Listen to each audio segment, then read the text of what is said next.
In this video, I'll guide you through how to transfer money from Robinhood to Chime. Whether you're new to Robinhood or a seasoned user, moving your funds to Chime is a straightforward process. Let's dive right in and make sure you've got everything set up for a smooth transfer. First things first, open your Robinhood app. It's important to ensure you have enough cash available in your Robinhood account before you attempt any transfers. If you've been trading stocks or other securities, be aware that funds from recent sales might take a few days to settle. Once confirmed, you can proceed to the next step. Once you're sure your funds are available, look at the bottom of your screen and tap on the account icon. This icon is usually represented by a small silhouette or a similar symbol. Tapping this will take you to your account's main menu. From here, you'll need to navigate to the Transfers section. This is the command center for moving money in and out of your Robinhood account. In the Transfers menu, you'll see the option to transfer money.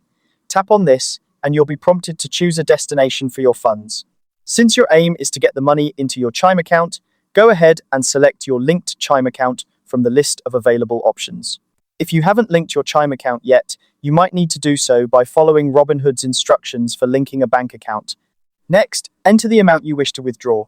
Be sure to double-check this amount to avoid any errors. Once you've entered the desired sum, you'll need to confirm the transfer. This is a crucial step, so take a moment to review all the details before you hit the confirm button. It's always a good idea to make sure everything looks correct. After confirming, your part is mostly done. Now it's just a matter of waiting. Typically, the money will arrive in your Chime account within 1 to 3 business days. Keep in mind that weekends and holidays might extend this time frame slightly, so plan accordingly if you need the funds by a specific date. And there you have it. That's how to transfer money from Robinhood to Chime. With these steps, you should have no trouble moving your funds swiftly and securely. If you encounter any issues, both Robinhood and Chime have helpful customer support teams that can assist you further. Thank you for watching, and I hope this guide has made your financial transactions a bit easier today.